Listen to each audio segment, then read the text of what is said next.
سب سے آخری جنتی کو اللہ تعالیٰ بڑے مزے سے نکالے گا جنت، اسے ایک اعلیٰ درجہ دینا ہے جو اس کا سٹیٹس ہے، سب سے آخری جنت.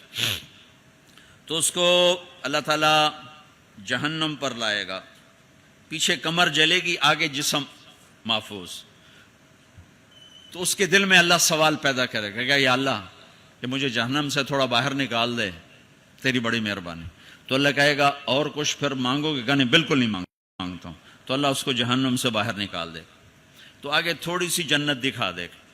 اب آدمی کی حرص و ہوس تو ختم ہو نہیں سکتی.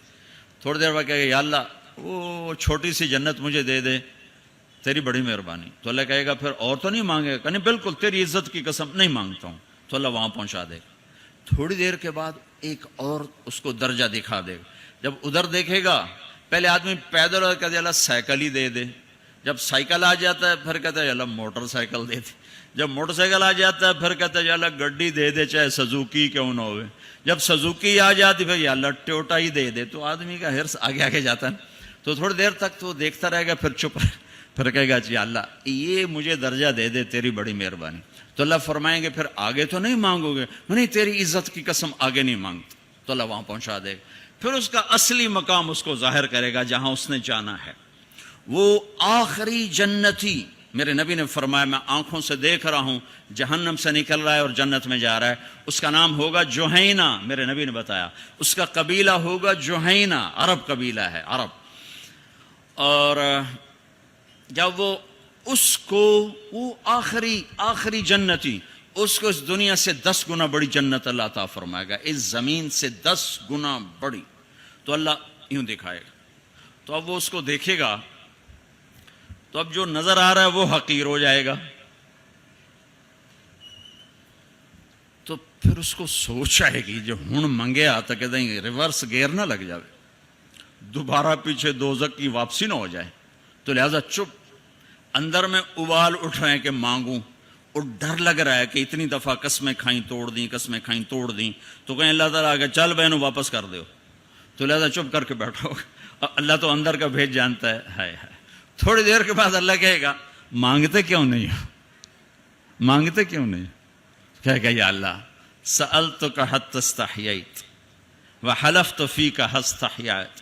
یا اللہ میں نے اتنا مانگا کہ اب مانگتے شرم آتی ہے، اور اتنی دفعہ قسمیں توڑی ہیں کہ اب قسم توڑتے ہوئے شرم آتی ہے. تو اللہ تعالیٰ فرمائیں گے واہ واہ، تو نے مجھے لگتا ہے سمجھائی نہیں. اچھا اگر میں تمہیں دنیا سے 10 گنا بڑی جنت دے دوں تو راضی ہے؟ تو کہے گا یا اللہ رب ہو کے مذاق تو نہ کر میرے ساتھ. تو اللہ تعالیٰ فرمائے کہ مذاق نہیں کر رہا ہوں، چل تیرے لیے دروازے کھل گئے ہیں.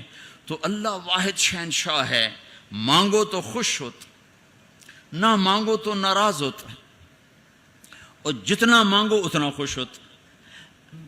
بعض لوگ اشکال کرتے ہیں کہ یہ اتنے نیک آدمی ہیں، یہ دعائیں مانگ مانگ کے تھک گئے، ان کی قبول ہی نہیں ہو رہی.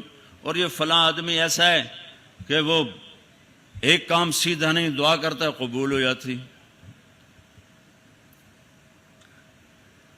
تو میرے نبی نے فرمایا کہ ایک اللہ کے تعلق والا بندہ یا بندی اپنی ضرورت میں اٹکا ہوا ہے اور اللہ سے مانگ رہا ہے اور رو رہا ہے، اوپر سے دروازہ نہیں کھل رہا ہے، کہتا پتہ نہیں کیا ناراضگی ہو گئی ہے. حتیٰ کہ فرشتے سفارش کرتے ہیں کہ یا اللہ یہ اتنے دیر سے بیچاری رو رہی ہے، یہ اتنے دیر سے رو رہا ہے، یا اللہ اس کا کام کر دے. تو اللہ تعالیٰ فرماتے احب ان اسمع حنینہ، مجھے اس کا رونا بڑا پیارا لگ رہا ہے، میں چاہتا ہوں کچھ اور رو لے. دے دیا تو پھر کہیں رونا، لہذا میں چاہتا ہوں تھوڑا یہ رو لے، اس لیے لیٹ ہو رہا ہے، اس لیے لیٹ نہیں ہو رہا کہ میں ناراض ہوں. تو اللہ تعالیٰ کے مختلف اپنے بندوں کے ساتھ معاملات ہیں. تو حج میرے بھائیو بہن، وَلِلَّهِ عَلَى النَّاسِ حِجُّ الْبَيْتِ مَنِ اسْتَطَاعَ إِلَيْهِ سَبِيلًا. آؤ بھائی آؤ، اپنے رب کی ملاقات کے لیے آؤ، سارے آؤ، ایمان لے کر آؤ. کافر کلمہ پڑھ لو اور کلمے والے تیاری کر لو.